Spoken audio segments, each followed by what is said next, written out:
L'équipe, juste pour information, sachez que désormais, vous pouvez retrouver tous mes contenus sur YouTube, bien sûr, mais aussi dès le lendemain sur Spotify. Salut la team, j'espère que vous allez bien. Cette fois-ci encore, on est sur un sujet qui à la base n'était pas du tout prévu au planning. Là, c'est du pur réflexe d'insomniaque, un nouveau Hot React parce que l'actualité NBA est clairement en train de me rouler dessus. Je vous jure, en ce moment, la deadline c'est un tapis roulant. Hier, je vous parlais de James Harden et alors que je préparais la suite, bam, Anthony Davis débarque à Washington. Là, je me suis dit ok, pas le temps de souffler, on repart et on se remet en mode robot. Surtout qu'il faut que vous le sachiez, j'ai aussi Vucevic qui attend sa vidéo et j'ai aussi envie ce week-end de faire un gros bilan sur la deadline. Je vais essayer vraiment d'arriver à faire tout ça. J'ai encore plein de trucs à publier donc, et pourtant je sais encore qu'il pourrait y avoir encore 2 ou 3 moves, genre Morant ou Antetokounmpo qu'il faudra aussi absolument débunker. Mais bon, bye bye le sommeil, là je priorise AD et je vous donne mon avis à chaud. Parce que le sujet du jour, il est là, Anthony Davis à Washington. Est-ce que ça veut dire que les Wizards vont vraiment passer un cap, ou est-ce qu'on est juste sur un gros coup de com' qui claque sur Twitter? Et en face, Dallas, ça raconte quoi? Est-ce que les Mavericks ont enfin arrêté de faire semblant de vouloir gagner après l'épisode Doncic? Est-ce qu'ils se mettent vraiment en mode rebuild autour de Cooper Flag? Là, on n'est pas sur un move bénin, on est sur une bascule potentielle pour 2 franchises. En tout cas, j'espère que vous appréciez le run. Harden hier, AD ce matin, Vucevic qui doit popper dans la journée, et mon gros bilan qui devrait arriver ce week-end si je survis. Si vous, au moins à la fin, vous avez bien mangé avec mon menu dégustation, ça me fait plaisir. Et du coup, c'est l'heure de quémander, si vous voulez m'encourager, c'est facile, ça ne prend que quelques secondes. Abonnez-vous sur YouTube si ce n'est pas encore fait, et venez me rejoindre sur Insta pour choisir les prochains sujets. Croyez-moi, vous ne le regretterez pas, vous l'avez compris, j'ai encore plein de trucs tout chauds à sortir du four. Mais bref, on va arrêter de parler de cuisine, j'ai faim, ça doit être pour ça, ce deal d'AD, il emmène plein de nouvelles choses à analyser, alors on ne perd pas plus de temps et on y va.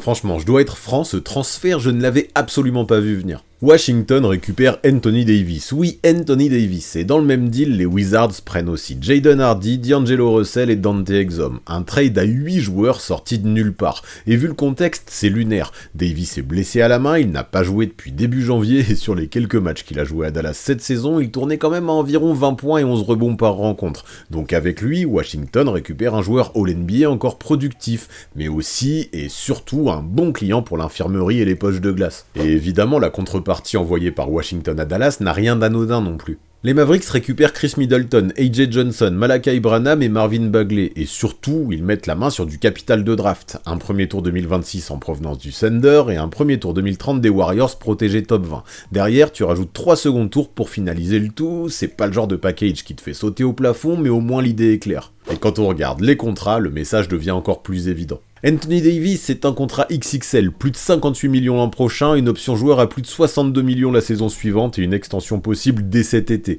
Donc Washington, concrètement, met beaucoup d'argent sur un corps qui n'a jamais vraiment arrêté de grincer. Dallas, à l'inverse, récupère des contrats plus simples à bouger, plus simples à vivre et des pics en bonus pour équilibrer le deal. Par contre, à ce stade, avant même de parler de terrain, j'ai une grosse question. Pourquoi Washington appuie sur la gâchette maintenant? Mais j'en ai aussi une autre. Qu'est-ce que les Mavericks sont en train de préparer? Et c'est par ça que j'ai envie de commencer. Ouais, ce trade côté Dallas, pour moi, c'est avant tout une décision stratégique. Les Mavs veulent tourner la page du trade Luka Doncic et Anthony Davis en était devenu le symbole le plus encombrant. Quand tu draftes Cooper Flag en numéro 1, tu fais un choix, tu changes de timeline. Et dans cette timeline, un intérieur de plus de 30 ans, fragile physiquement, sur un contrat max en plus, avec une extension qui plane, ça colle absolument pas. Alors fallait trancher dans le gras et prendre une décision radicale, mais plutôt logique, reconstruire autour de Cooper Flag. Ce choix-là, il est dicté par une réalité très concrète et c'est important de la comprendre. Financièrement, ce trade est un énorme bol d'air. En se séparant d'Anthony Davis, les Mavericks sortent de la luxury tax et surtout, ils ne scoltinent pas son contrat jusqu'en 2028. Ça fait des dizaines de millions d'économisés et ça te redonne de l'oxygène dans une NBA de plus en plus punitive du point de vue des finances. Dallas n'avait aucun intérêt à cramer sa thune pour un roster condamné à l'échec. Là, il récupère des contrats expirants ou faciles à bouger, mais surtout, il récupère de la liberté. Il y avait qu'à mater leur situation pour les prochaines drafts pour comprendre à quel point les Mavs avaient besoin de faire un deal dans ce style. Dallas contrôle son propre premier tour en 2026 et c'est déjà bien, mais après ça c'était quasiment le néant jusqu'en 2031, donc la trajectoire est logique, être mauvais maintenant pour maximiser le pic de cette année pendant que Cooper Flagg apprend, prend de l'expérience et que le front office accumule des cartouches. Ce trade va clairement dans ce sens-là, Jason Kidd va perdre des matchs et ce n'est pas un bug, c'est une stratégie. Dans une draft annoncée comme dense en juin prochain, même un pic en milieu de premier tour peut devenir un vrai style s'il est bien choisi. Et justement, parlons aussi des autres joueurs qui arrivent dans le Texas à cette occasion, parce que là aussi, tout semble cohérent. Chris Middleton, ce n'est évidemment plus une star, mais ce n'est pas le but, c'est un vétéran crédible, intelligent, capable d'évoluer sans prendre toute la place, et surtout c'est un contrat expirant. Il peut servir de mentor à Flagg, stabiliser un vestiaire jeune ou devenir un salary filler utile dans un futur trade. AJ Johnson, lui, c'est le pari, un jeune meneur encore brut qui n'a pas vraiment eu sa chance ailleurs, mais qui arrive dans un contexte où Dallas peut se permettre de le tester, de l'observer, de le développer. Enfin, Branham et Bagley, c'est du même ordre, pas des pierres angulaires, mais des joueurs de rotation, qui, sait-on jamais, peuvent se transformer en bonne surprise dans un nouveau contexte. Et c'est là que le move devient intéressant pour les Mavericks à mon avis. Cette équipe n'est plus pensée pour être ambitieuse à court terme, mais elle est pensée pour apprendre, pour tester des profils, pour voir qui peut accompagner Flagg sur la durée. Les minutes vont se libérer, les responsabilités vont être redistribuées, et Dallas va pouvoir évaluer calmement ses jeunes sans être prisonnier d'un objectif de résultat immédiat. Le roster devient un laboratoire, pas une vitrine, et je trouve ça intéressant. Par contre, est-ce que ça doit suffire pour dire que je suis amplement satisfait de ce que viennent de faire les Mavs? Non.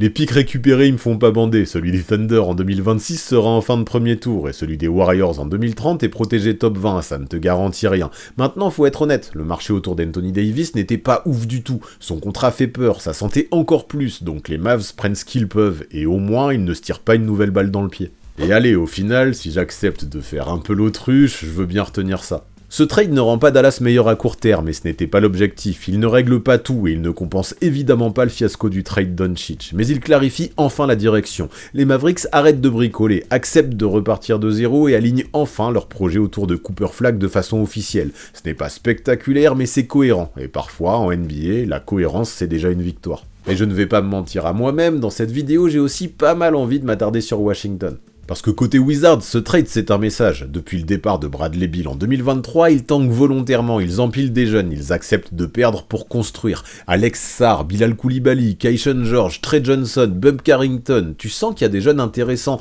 de la longueur, des qualités athlétiques, du potentiel. Le truc c'est qu'il leur manquait un moteur, un vrai organisateur, une star pour faire tourner la buvette comme on peut dire. Et le trade de Trae Young, puis celui d'Anthony Davis derrière, ça dit une chose, les Wizards ne veulent plus juste collectionner des prospects, ils veulent accélérer, ils veulent redevenir une équipe qui compte au sein de la conférence Est. Et c'est en sachant ça que leur décision pourrait faire sens, au moins en apparence. Sur le papier, associer Trae Young et Anthony Davis, c'est pas anodin. Trae, c'est un créateur sur pick and roll qui attire la défense, qui donne la balle au bon moment, qui met ses intérieurs dans de bonnes dispositions. Et AD, s'il est en bonne santé, il peut parfaitement profiter de ça en faisant ce qu'il aime, finir près du cercle, punir sous le panier, et surtout tenir la boutique de l'autre côté du terrain pour compenser les faiblesses de Trae dans le domaine, en défense. L'idée recherchée, on la comprend vite, mais une équipe compétitive ne se construit pas autour de seulement 2 joueurs, et encore plus quand il y a de gros doutes à leur propos.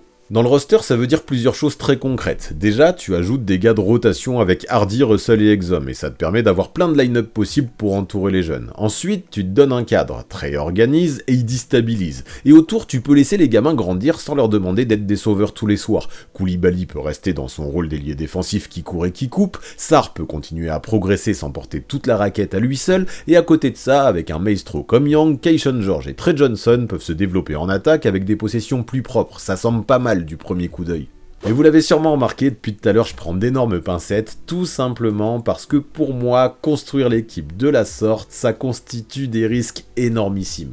Anthony Davis va avoir 33 ans, il traîne une réputation fragile depuis longtemps, et là il arrive blessé. Donc Washington prend un pari coûteux, il est payé plus de 58 millions l'an prochain, et il a une grosse player option derrière. Ça veut dire que si AD joue beaucoup et joue bien, t'es content, mais jusqu'où tu t'engages quand tu connais son passif? Si AD ne joue pas, tu te retrouves avec une masse salariale gigantesque qui te sert à rien, dans une franchise qui, il y a encore quelques semaines pourtant, avait énormément de flexibilité. C'est pas ouf honnêtement. Et c'est pareil pour Trae, sa venue était excitante à la base en théorie, mais là, avec AD, ça crée une pression imminente. Parce qu'à partir du moment où tu fais venir Trae Young puis Anthony Davis, tu changes le panneau sur ta porte d'entrée. Tu dis publiquement on veut gagner vite. Et vite en NBA c'est dangereux. Tes jeunes n'ont pas fini de se développer, ton projet n'est peut-être pas mûr et tu peux te retrouver dans ce ventre mou horrible. Pas assez bon pour faire peur à qui que ce soit, pas assez naze pour drafter haut. Au final, on en revient toujours au même doute. La santé des deux stars et Brian Keefe qui doit donner des rôles clairs aux jeunes pour éviter de les transformer en plantes vertes. Maintenant, ce qui me rassure, si je veux éviter d'être trop pessimiste, c'est que les Wizards ne se sont pas non plus dépouillés pour AD, et heureusement.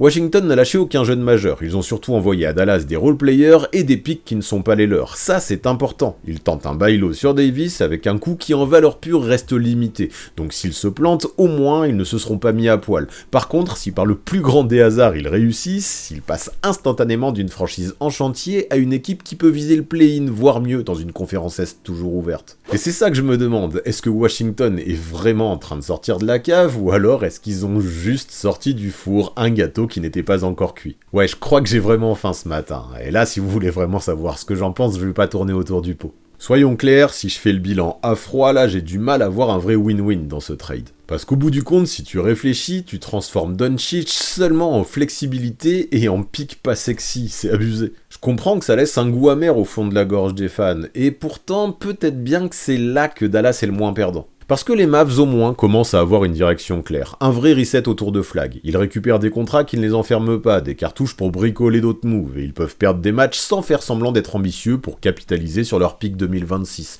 Ça va libérer des responsabilités pour les jeunes et permettre d'évaluer qui mériterait une place quand le vrai projet commencera. J'irai pas jusqu'à dire que c'est fabuleux ce qu'ils ont fait, mais au moins c'est un bon début. Non, c'est plutôt concernant les Wizards que je suis pessimiste. Trae Young et Anthony Davis, ça ressemble à de l'ambition, mais c'est une ambition fragile. Tu mises sur un meneur qui se fait cibler en défense et sur un intérieur qui passe sa vie sur la liste des blessés. Puis financièrement, c'est flippant. Ce duo l'an prochain, ça représente quasi 110 millions dans le salary cap. Donc si ça ne fonctionne pas immédiatement, tu te retrouves complètement coincé. Il y a une pression énorme. Et ce que je trouve encore plus abusé, c'est que même si ça fonctionne un peu, tu manques de vraies promesses, des promesses réelles, des promesses que tu peux tenir. Une team construite autour de Young et AD, j'ai du mal à l'imaginer finir mieux que dans ce fameux ventre mou, c'est horrible. Vraiment, je le répète, le seul truc qui me rassure un peu concernant ces Wizards, c'est qu'au moins ils n'ont pas touché à leur noyau de jeunes. Alors est-ce que Washington devient ambitieux? J'ai envie de dire ambitieux dans l'intention, oui, ambitieux dans la réalité, j'y crois très peu. Parce que l'ambition, c'est pas juste empiler des gros noms, c'est miser sur la santé, la continuité, la construction, la patience. Là, tu t'attaches à deux gars qui ont chacun un énorme point d'interrogation au-dessus de la tête, et tu demandes à des jeunes autour de grandir de façon précipitée. Ça peut donner un truc fun, ok, ça peut faire revenir les fans aussi dans les tribunes de Washington, mais je ne suis pas sûr que ça permette de viser bien haut d'un point de vue sportif. C'est pour ça que, pour moi, si je dois trancher, je dirais que le gagnant de ce transfert, c'est Dallas, a priori. Cependant, si on remet l'histoire de Doncic dans l'équation, ça ressemble tout de même fortement à un transfert lose-lose.